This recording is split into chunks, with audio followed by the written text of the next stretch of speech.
नमस्कार बच्चों, कैसे हैं आप लोग। आशा करते हैं स्वस्थ होगे, मस्त होगे और अपनी पढ़ाई में व्यस्त होगे। तो चलिए अपने अनुच्छेद की कड़ी में चलते हैं आगे और देखते हैं आज क्या है आपके लिए खास। चलिए देखिए आज का अनुच्छेद, पहले इसको पढ़ते हैं, पढ़ने के बाद फिर देखते हैं इसमें क्या है, वर्ड मीनिंग निकल के आती है, कैसे क्वेश्चन आंसर है और आपकी तैयारी कैसी चल रही है। कमेंट करके बताते रहिए और क्या कुछ चेंज करने वाला है क्लास में वो आप सजेशन देते रहिए और अपने दोस्तों के बीच में ज्यादा से ज्यादा शेयर करते रहिए, जिससे कि हम बहुत सारे लोगों तक पहुंच सके और उनके सफलता में उनकी मदद कर सके। ठीक है। दीपक उत्साहित था। क्यों उत्साहित था देखते हैं। दीपक उत्साहित था। उत्साहित मीन्स क्या होता है, कोई बताएगा? हाँ, उत्साह से भरा हुआ था। उत्साहित मतलब उत्साह से भरा हुआ, जानने की इच्छा रखता हुआ। ठीक है, उत्साह से भरा हुआ था। किस लिए? वह अपने चाचा चाची और चचेरे भाई बहन प्रीत और रिया के साथ रविवार को पिकनिक पर जा रहा था। मतलब बहुत खुश था, उत्साहित था। ठीक है, क्योंकि वो कहां जा रहा था? पिकनिक। कौन से दिन जा रहा था? रविवार को। किसके किसके साथ? चाचा जी के साथ, चचेरे भाई बहन। कौन कौन है भाई बहन? प्रीत और रिया। चाचा और चचेरे भाई बहन प्रीत और रिया के साथ। ठीक है, रविवार को कहां जा रहा है? पिकनिक। ऐसे ही क्वेश्चन मिलेंगे। उसने अपने तैराकी के सामान, क्या क्या उसने लिया? तैराकी का सामान, नाश्ते और खेलने के सामान को अपने एक पिट्ठू बैग में रख लिया। पिट्ठू बैग मतलब जो आपका बैग होता है ना स्कूल वाला, उस टाइप से जो बैग होते हैं पिट्ठू बैग में रख लिया। वे सुबह 6 बजे चल दिए। कितने बजे निकले? सुबह के 6 बजे निकले हैं। ठीक है, बहुत दूर तक गाड़ी चलाने के बाद वे पिकनिक के स्थान पर कितने बजे पहुंचे? सुबह 9 बजे पहुंचे। चले कितने बजे थे? 6 बजे। ठीक है, यह स्थान गांव में एक फार्म हाउस था। फार्म हाउस जानते हो? जो खेत में हम लोग घर बनाते हैं बाउंड्री वाउंड्री करके, उसको एक बढ़िया सी जो जगह बनाते हैं उसको हम फार्म हाउस बोलते हैं। ठीक है, उन्होंने गांव के चारों ओर घूमकर धान के खेत देखे। क्या देखा? धान के खेत देखे और जाना कि चावल कैसे उगाया जाता है। धान के खेत देखे तब उनको पता चला कि चावल कैसे उगाए जाते हैं। वे पेड़ों पर चढ़े, आम तथा अमरूद तोड़े। क्या क्या तोड़ा? आम और अमरूद तोड़े। दोपहर को एक पेड़ के नीचे बैठकर उन्होंने दोपहर का भोजन किया। भोजन कहां बैठकर किया? पेड़ के नीचे बैठकर। जब चाचा जी ने कहा कि अब घर लौटने का समय है, किंतु वे और देर तक ठहरना चाहते थे क्योंकि उन्हें गांव बहुत अच्छा लग रहा था। क्योंकि वो क्यों रुकना चाहते थे? उन्हें गांव बहुत अच्छा लग रहा था। ठीक है, आप लोग इसका स्क्रीनशॉट ले सकते हैं, ले लीजिए, जिससे कि क्वेश्चन आंसर निकालने में आसानी रहे। अब चलते हैं क्वेश्चन आंसर की तरफ। पहला क्वेश्चन देखिए, उत्साहित शब्द का अर्थ क्या है? व्यस्त, निराश, विश्वस्त, बहुत प्रसन्न। बहुत प्रसन्न, मैंने अभी पहले ही बताया था। ठीक है, बहुत प्रसन्न। अगला क्वेश्चन है, दीपक और उसके चचेरी भाई बहन कहां गए थे? उन्होंने क्या क्या किया?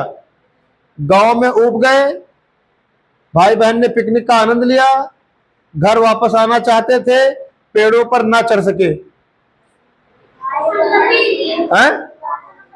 ऑप्शन नंबर बी रहेगा। दीपक और उसके चचेरे भाई बहन ने पिकनिक का आनंद लिया। ठीक है, आगे बढ़ते हैं। नेक्स्ट क्वेश्चन, दीपक अपने के साथ पिकनिक पर गया था। हाँ, ऑप्शन नंबर बी होगा, क्योंकि माता पिता का कहीं जिक्र नहीं है, मित्रों का कहीं जिक्र नहीं है, बहन का कहीं जिक्र नहीं है, चाचा और चचेरे भाई बहन के साथ गया था। क्लियर है? 3 क्वेश्चन हो गए बहुत आसानी से। अगला, पिकनिक का स्थान कहाँ था? पार्क में, गांव में, समुद्र तट या तरणताल? गांव में था। तरणताल किसको बोलते हैं? स्विमिंग पूल को, तालाब को, ठीक है, तैरने वाले तालाब को तरणताल। चाचा जी ने दीपक को दिखाया कि कैसे क्या किया जाता है? हम खाते हैं, तैरते हैं या गाड़ी चलाते हैं?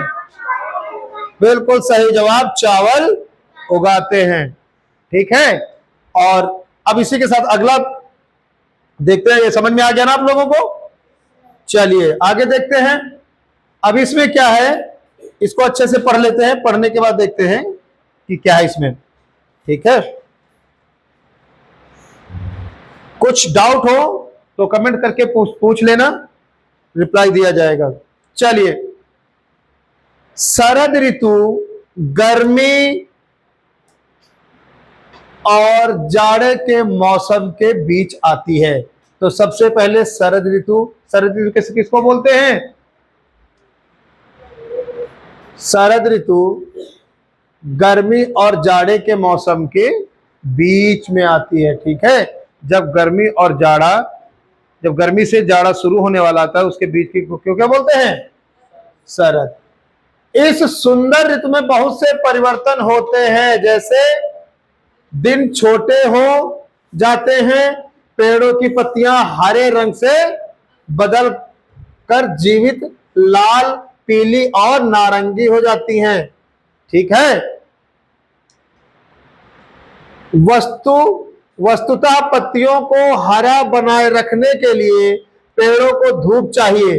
धूप के बिना पत्तियां पीली हो जाती हैं, ठीक है। धूप के बिना क्या हो जाती है? पत्तियां पीली हो जाती हैं। घास पर अब ओस नहीं बिछी होती, मतलब अब ठंडी खत्म हो चुकी होती है, गर्मी की तरफ बढ़ रहे होते हैं, तो उस पर ओस पड़ेगी? नहीं पड़ रही होती है, ठीक है। बल्कि प्रायः प्रत्येक प्रातःकाल को पाला पड़ता है। ठंड बढ़ रही है, गर्मी जा रही है, तो पहले जैसे से ठंडी आती है वैसे मौसम सुबह शाम ठंडा गर्म रहता है, फिर और बढ़ेगी तो फिर मौसम ठंडा हो जाता है। पाला क्या होता है? पाला मीन्स जब कड़ाके की ठंड पड़ती है, ठीक है, उसको पाला बोलते हैं, ठीक है। क्योंकि तापमान हिम बिंदु तक पहुंच जाता है। हिम बिंदु मतलब क्या होता है? जमाने वाला बिंदु। जब बर्फ बनती है मतलब माइनस में चला जाता है तापमान, तब क्या पड़ता है? पाला पड़ता है, ठंडी हवा चलती है। पशु जाड़े के लंबे महीनों के लिए पर्याप्त भोजन एकत्र करने लगे। एकत्र मतलब क्या होता है? इकट्ठा करने लगते हैं, ठीक है। ये परिवर्तन तब होते हैं जब हम ग्रीष्म काल की गर्मी से शीतकाल की सर्दी के अनुकूल हो रहे होते हैं। मतलब जब ग्रीष्म काल होता है, जब गर्मी जा रही होती है और सर्दी आ रही होती है, तब क्या होता है? शरद ऋतु होती है, ठीक। अब क्वेश्चन है, ग्रीष्म और के बीच शरद ऋतु होती है, किसके बीच में? जनवरी, बसंत, शीत, अनंत, क्या होगा? ग्रीष्म और शीत के बीच शरद ऋतु आती है। क्लियर हो गया? शरद ऋतु में निम्नलिखित में से क्या परिवर्तन हो सकता है? दिन छोटे होते हैं, इनमें बहुत गर्मी पड़ती है, दिन बड़े होते हैं या अधिक धूप होती है? दिन छोटे होते हैं, बाकी गलत और ये सही, ठीक है। आगे बढ़िए। शरद ऋतु में पत्तियां पीली हो जाती हैं क्योंकि उन्हें पर्याप्त ऑक्सीजन नहीं मिलती, उन्हें पर्याप्त प्रकाश नहीं मिलता, उन्हें पर्याप्त जल नहीं मिलता, या उन्हें बहुत अधिक ऑक्सीजन एकत्रित हो जाती है। ऑप्शन नंबर बी सही है, उन्हें पर्याप्त प्रकाश नहीं मिल पाता, और जब तक उन्हें सूर्य की रोशनी नहीं मिलेगी तब तक उनके पत्तियां भोजन बना पाएंगी? नहीं बना पाएंगी, जिसकी वजह से क्लोरोफिल की कमी हो जाएगी और पत्तियां पीली हो जाएंगी। क्लियर है? आगे देखते हैं। शरद ऋतु के बीतने की तैयारी करते हुए पशु क्या करते हैं? बहुत सही, भोजन एकत्र करते हैं, सही जवाब। अगला क्वेश्चन है, बिछी होती है के लिए दूसरा शब्द हो सकता है, बिछी होती है के लिए दूसरा शब्द क्या है? घास वाली, ढकी हुई, ऊनी या बढ़ती हुई? ढकी हुई, बिल्कुल सही जवाब। बिछी हुई मतलब ढकी हुई। ठीक है, समझ में आ गया? चलिए, तो इसी के साथ आज की क्लास समाप्त करते हैं। मिलते हैं अगले वीडियो में। तब तक के लिए चैनल को लाइक करें, सब्सक्राइब करें और स्वास्तिक विंग्स से जुड़ने के लिए दूसरे लोगों से कहें। धन्यवाद।